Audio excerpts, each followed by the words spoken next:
Magandang araw mga ma'am sir. Well, marami nagtatanong sa akin kung paano daw ba mag-debloat ng muka. Well, itong bagay na ito sa totoo lang ay napakadali lang namang gawin basta't meron kang determinasyon at sabihin nating siseryosohin mo ang achievement o ang goal na ito. Dahil ito ay magiging mahirap lamang kung hindi ka ganun kaseryoso o sabihin natin na hindi ka dedikado sa self-improvement mo. Pero kung gusto mo talagang ma-achieve ang bagay na ito at maging maayos ang itsura mo o maging mas mukhang masculine o mas maging maganda o mas maging pogi ka o sabihin na nating mas magmukhang bata ka, okay? Dahil nga sabi nila when you look good, you'll feel good, di ba? So kung talagang gusto mong maranasan o magkaroon ka ng bagay na ito, then mangyayari at mangyayari ang isang bagay sa buhay mo. Dahil nga lahat ng bagay sa mundo ay posible basta't gagawin mo. Dahil sabi nga, nasa Diyos ang awa, nasa tao ang gawa. Okay? Hindi po pwede na gusto mo lang.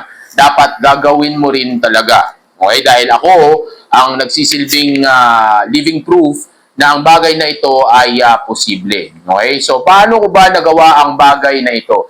Una, calorie deficit. Okay? Dapat magkaroon ka ng mababang body fat percentage. Okay? Para ma-achieve mo ang bagay na ito, dapat mas marami kang biniburn na calories sa isang araw kumpara sa ini-intake o pinapasok mo sa katawan mo.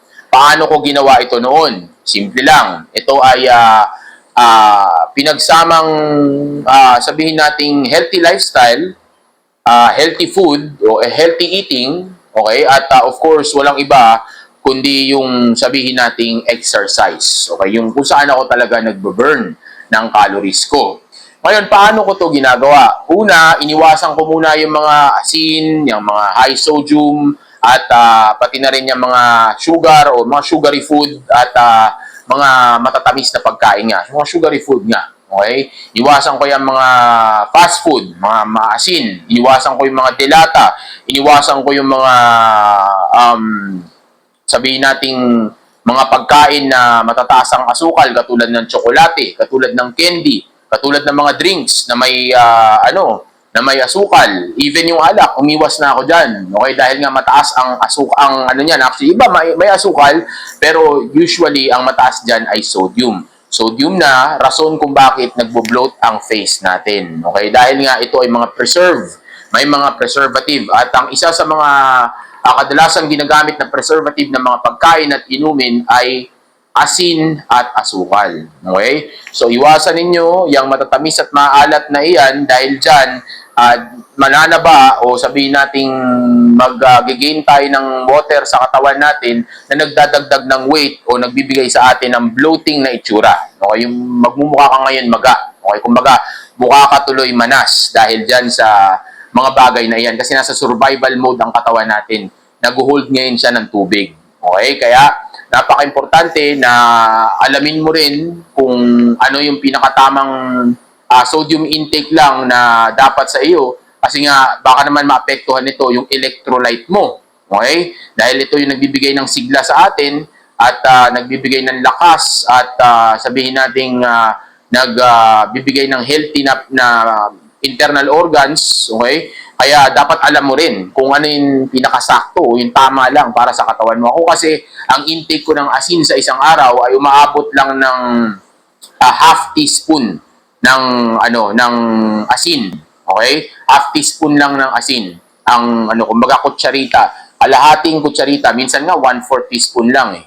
Okay? Even yung coffee ko, wala nang wala nang creamer yan kasi yung creamer may asin yan dahil may preservative. Okay? Pero minsan umiinom din ako pero paminsan-minsan na lang talaga. Even yung mga pizza, yung mga fast food, minsan kumakain pa rin ako pero paminsan-minsan na lang talaga. Cheat day lang talaga. Okay? Pero after nun, balik sa burning. Okay? Balik ulit sa pagdi-debloat. At ang nakakatulong sa akin mag-debloat ay yung mga may high potassium na pagkain. Katulad na lang ng talbos ng kamote. Yan, high potassium yan. Yan ang number 1 para sa akin. Mura na, mataas pa ang potassium, na papalitan yung potassium sa katawan ko, tapos maganda pa siyang debloater. Kasi tandaan niyo, pag nag-debloat kayo, kailangan niyo ng potassium. Okay?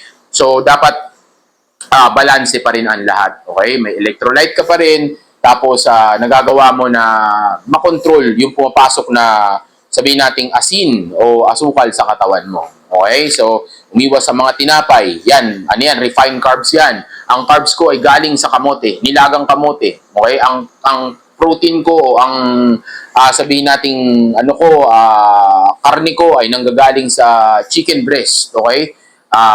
Yung chicken breast ko, yan, luto niyan, walang asin, walang patis, walang kahit anong sodium. Ang chicken breast ko, ang luto niyan, o niluto sa akin ng cook ko niyan, o chef ko niyan, ay madalas yung adobong puti, yung suka lang. Ang gamit pa naming suka madalas ay yung paborito kong suka na napakasarap talaga. Parang lasang alak na manamis-namis. At ito ay walang iba, kundi yung sukang paumbong. Okay, okay din naman yung mga dato puti at mga silver swan. Okay, pero masyado kasi ako naaasiman dun. At minsan, nag-acid ako dun. Okay? So, kaya ang inaano ko is yung natural. Medyo natural pa rin kahit paano, which is yung sukang paumbong. Ingat lang kayo kasi iba peke. Okay? Pinipeke nila. So, matuto kayong tumikim. Medyo lasa-lasahan ninyo. Parang maalak-alak na manamis-namis. Okay? Yan yung tunay na, na sukang paumbong. Okay? So, sodium intake, sugar intake, bantayan ninyo yan. Okay? Pagdating sa calorie deficit, alamin ninyo kung ilang calories ang kaya ng katawan ninyo. Kasi ako ay 5'8" at 54 kilograms ako ngayon. Okay, so ako iba yung numbers ko na pwede kong i-intake at i-burn. So yung inyo, alamin nyo rin kung anong age ninyo. Ako 40 years old ako. So magkakaiba tayo, pero yun ang payo ko. Mag-calorie deficit kayo. Okay? What's your intake and your calorie burn? Okay? Baka naman kasi sumobra, maapektuhan naman yung internal organs ninyo. Okay? So, yeah, umiwas sa mga fast food, umiwas sa canned goods. Okay? Iwasan yan. Yung mga luto sa labas, yung mga karinderya, yung mga yan, medyo iwasan niyo yung mga yan kasi hindi ikaw nagluto niyan, so hindi controlled yan, sodium mix yan, okay? Yung mga instant na noodles, yung mga yan, yung mga instant na pagkain, yung mga instant pang-asim, yung mga yan, mga instant na pang artificial flavoring, okay? Artificial food, okay? Lahat ng may mga matataas na sodium. So better na i-check niyo yung nutrition facts, okay, sa likod, yung details niya. Okay? Tingnan niyo yun. Kung ang nakalagay ay tama para sa katawan mo. Bilangin mo. Nandiyan naman ang Google. Tutulungan ka niyan para magbilang. O kaya kung may doktor ka o may nutritionist ka, mabuti magtanong. Okay? So, tingnan niyo muna mabuti. Ibantayan niyo yung intake niyo sa isang araw. Okay? Tapos, syempre, hindi po pwede na pagkain o sabihin nating dyan lang tayo tututok. Dahil ang calorie deficit, hindi makukumpleto kung walang exercise. Ako, kung mag-exercise ako 3 beses o mag-workout 3 beses sa isang linggo. Okay? Dahil ibang araw doon, recovery day. Importante ang recovery day. Okay? So, sa first day ko, upper body. Okay? Second day, lower body. Third day, upper body ulit. Tapos rest na yung mga susunod na araw. Bakit importante ang recovery? Kasi sa working out, doon ka magwawasak ng katawan. Okay? Doon mo pupunitin yung katawan mo. Okay?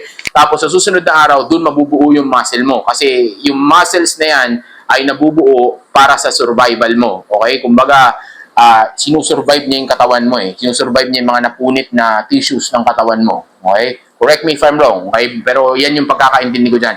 Yung mga mapupunit na yon, bubuuin niya ulit yun. I-recompose niya para maging muscle. Para nang sa gayon ay mag-adapt siya sa activity o mga bagay na ginagawa mo sa sarili mo. Okay? Kumbaga, para masanay siya, para mag-survive ka. Ang gagawin ng katawan mo ay bibigyan kanya ng muscle para mas kayanin mo na yung susunod na activity na katulad noon. Okay? So, calorie intake, calorie deficit, tapos naman, sumunod, workout para makapag-burn ka ng muscles, okay? Yung sabihin nating cardio, makakatulong yan. Kahit na 1 hour walk, fast-paced walk, 10,000 steps sa loob ng bahay, pabalik-balik, okay din yan. Pwede na yan. Ako, yan ang ginagawa ko nung una, okay? Kung hindi ka makapunta ng gym, kahit sa bahay, okay na yan. Pero kung kaya mo lumabas, okay din tumakbo. Pero mas better kung sa loob na lang ng bahay, at least wala pang pollution. Pareho din naman yun, okay?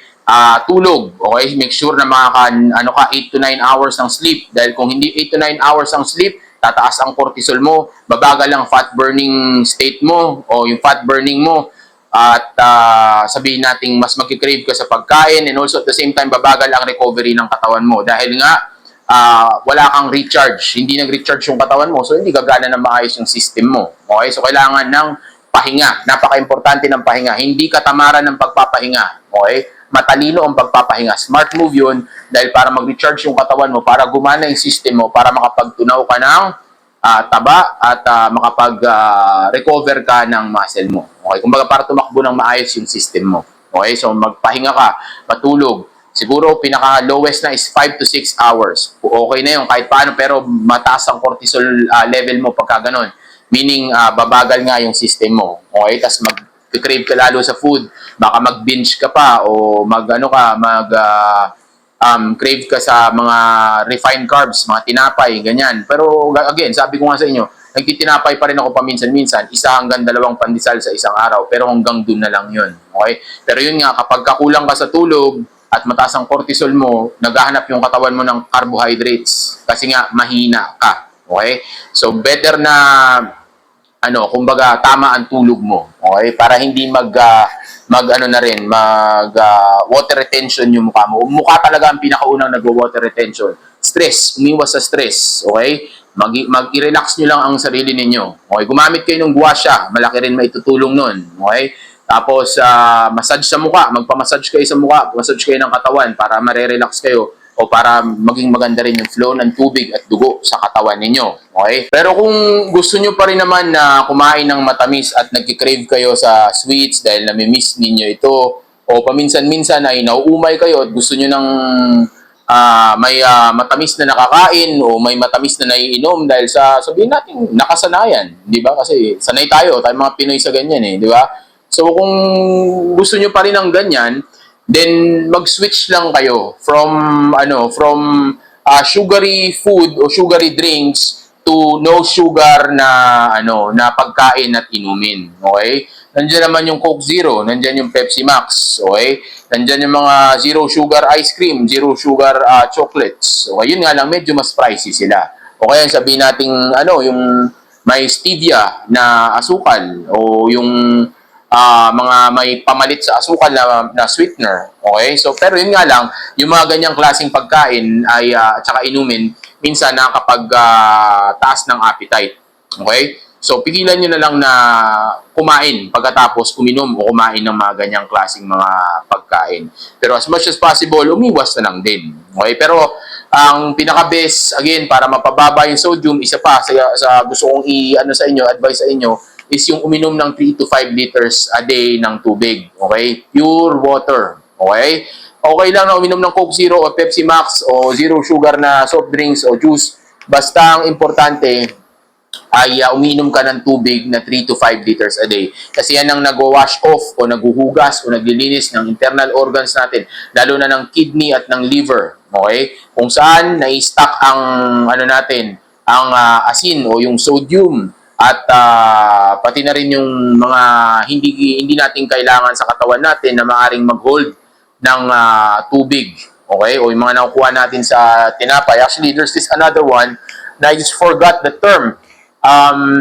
It's something na nakukuha natin sa bread, okay, or sa tinapay na nag-hold kasi yan flour yan di ba?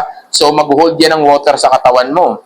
So alam mo naman ang flour, di ba? Pagka nilagyan mo ng tubig, umaalsa kasi kinukuha niya yung tubig, parang sponge. Okay? So magkukuha ngayon ng tubig yan. So, magdadagdag ng tubig sa katawan mo yan. Hindi basta-basta ma-flush off yan. Kaya napaka-importante na umiinom ka ng tubig na 3 to 5 liters a day. Okay? I-monitor ninyo yan. Iihi ka nga lang ng ihi, which is actually yun yung point dun.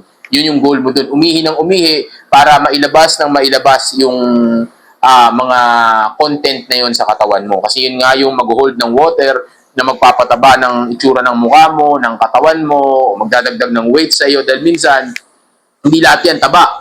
Madalas yan tubig. At ang tubig, mabilis mag-gain. Pero mabilis din naman malus. Matter of fact, mga 1 araw, 2 araw, 3 araw, o kaya 1 linggo, wala na kaagad yan. Depende sa kung ano yung ginawa mo. Okay, pagkain ba ito? Bisyo ba ito? stress ka ba, kulang ka ba sa tulog, magkakaiba yan. Okay? Pero yun nga, hindi lahat yan palaging taba. Pero yun nga, pagka naman asukal naman, may insulin spike naman yan. Okay? Kaya nga, kung nagpa-fat loss ka pa, then make sure hindi ka kumakain palagi ng kanin o ng may asukal.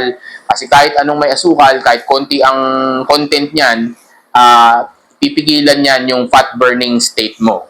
Okay? Mas maganda pag nagpa-fat burn ka, huwag ka kumain ng asukal kasi magkakaroon ka ng insulin spike, which is magpapabagal o hihinto sandali yung fat burning state mo. Imbis na sana ang kinakain na ng katawan mo ay yung taba na ng katawan mo at nagbabagsak ka na ng weight, ang mangyayari pa niyan ay mag-store pa siya ngayon ng fats. Okay? Dahil nga, ang akala ng katawan mo, ang sinisignal mo sa kanya ay mag-store siya ng pagkain sa katawan mo. Ito survival state siya. Okay? Isa sa pinaka-best na ginagawa ko kapag nag-workout ako is yung hindi pa ako kumakain, hindi pa ako nag-meal, tapos nagka-cardio na ako, nag-walk na ako. Yung wala pa siyang ibang i-burn na food sa katawan ko, kundi yung fats ko pa lang. Okay? So, ginagawa ko yon. Pero, mahirap nga lang ito gawin sa pagbubuhat. So, sa cardio lang, sa walk, sa umpisa. Okay? Tapos, tsaka ako kakain ng first meal ko na may high protein na chicken breast, tsaka low carbs. Okay? Tapos, after nun, mag-workout na ako. Ang workout ko actually, after 3 to 5, no, not 3 to 5 hours. Actually, 2 to 3 hours. After 2 to 3 hours, mag-workout na ako. Tapos after ko mag-workout, after 1 hour to, I think, 4 hours is the best time para kumain ka ng second meal mo. Para naman tumulong sa survive o sabihin natin pag-recover ng muscles mo. Okay? Dahil nga sa moment na yon, punit-punit na yung katawan mo. Okay? Yung mga tissues mo. Okay? Yung muscles mo. So, para mag-recover yung mga muscles mo na yan, kailangan mo ngayon ng protein. Yan yung makakatulong para sa iyo, kasabay ng carbs, magbibigay sa'yo ng energy para gumana yung system mo na maayos, okay? Para mas lumaki at mag-gain ka ng mas marami pang muscle. Tandaan nyo, hindi habang during ng workout tayo nag-gain ng muscle, nagkakaroon tayo niyan after ng workout. Pag nagpahinga na tayo. Okay? During ng recovery stage. Okay? So, yeah, importante ang protein, carbs for energy, okay? Nilagang kamote, nilagang saging, okay? Nilagang itlog, okay din ang nilagang itlog, okay? Wag lang masyadong cook o masyadong hard-boiled kasi nga mahirapan tunawin yan ng tiyan mo, babaho naman yung fart mo, di ba, utot mo. Kasi nga mag-iiwan ng mikrobyo yan dyan dahil hindi agad natunaw, okay? Pero still effective pa rin. Okay? Umiwas sa mga flowery food. Okay? Yung mga kwek-kwek, yung mga tinapay, paborito ko pa naman yung mga yan. Pero minsan kumakain ako pagka-cheat day o kaya occasionally, pero hindi na talaga madalas. Okay? Mas healthy na ako kumain yan kasi I'm already 40 years old. So, more healthy na ang living ko. My lifestyle has changed. I rarely go out for drinking session, but I still do party. But I drink na lang siguro sobrang moderate na, okay, just for socialization lang. Pero mostly talaga naka-isolate na lang ako. I love my loner self na or sabihin nating may isolated time para sa sarili ko, yung peace of mind. Mas binavalue ko na lalo ngayon yun. Okay? Dahil lalo na mas makilala ko na kung ano ang mga tao and mas gusto ko na mapag-isa. Okay? So, yeah, minsan nagso-socialize pero napakadalang na talaga. Okay? So, yeah, stress. Iwas sa stress. Relax. Kaya nga madalas kasama ko yung mga babae ko pag may time ako. Okay? Dahil sila yung nagmamassage sa akin, nagpaparelax sa akin, nagbibigay ng bagay na gusto ko. Alam niyo na yun. Di ba? So, and lalo na ngayon. Talagang gusto nila ako kasama palagi dahil sa itsura na meron ako ngayon kumpara noon. Kasi noon, guwapo pa rin ako. Pogi pa rin ako ng time na yon. Kahit kailan, hindi ko naman sasabihin na mali yung lifestyle ko noon. Pero, mas nag-improve lang ako ngayon. Okay? Kaya mas gusto na nila akong kasama ngayon kumpara sa noon. Pero noon din, gusto nila akong kasama. Pero iba yung level na ngayon. Okay? So, yeah, calorie deficit, drink more water, iwas sa stress, tamang tulog, healthy lifestyle. Kumbaga, kung magiging clean living lang kayo, mas magiging maayos ang itsura ninyo. At kung mas maayos ang itsura ninyo, mas masarap ang pakiramdam ninyo. Mas confident kayo sa sarili ninyo. Di ba? Mas, sabi nga, di ba, ulitin ko, when you look good, you'll feel good. Di ba? So, pag maayos ang itsura mo, mas maayos ang pakiramdam mo. Okay? Tapos, kasabay nito, para mas maging maganda ang itsura ng mukha ninyo, choose the best haircut. Okay? Ano yung tamang haircut para sa shape ng mukha ninyo? Hindi lahat ng haircut na makikita mo sa paligid bagay sa iyo. Okay? Hanapin mo yung tamang haircut. Sukat ng mukha mo, may sukat din yan. Ituturo ko rin sa inyo yan. Pagdating naman sa hairstyle. Okay? Pagka magagawa tayo ulit ng video tungkol sa sa self-improvement. Okay? So for now, sa mukha muna ang ituturo ko sa inyo. So hanggang dito lang muna tayo. Pero I think it's already enough yung sinabi ko. Kung meron man ako mga idadagdag, gagawin natin yan sa susunod na video about face dip bloating. But for now, hanggang dito muna yung masasabi ko sa inyo, may tuturo ko sa inyo.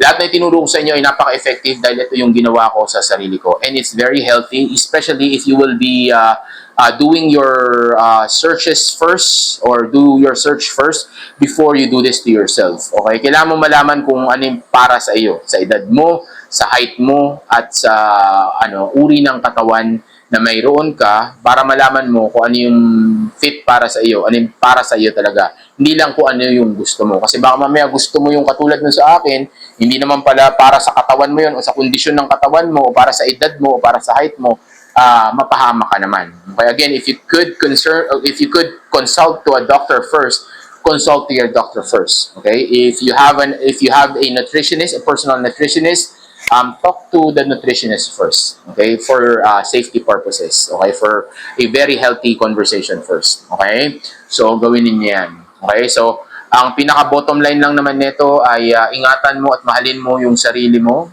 Okay, huwag mong abusuhin yung mga bagay sa mundo dahil less is more. Okay, pero of course para sabihin nating mas maging maganda lalo yung pangangatawan mo, itutok mo yung abundance pagdating sa mga bagay na mas maayos o makakabuti sa iyo. I-less mo yung pangit, tapos i-more mo yung mga mas makakabuti para sa iyo. Maraming salamat.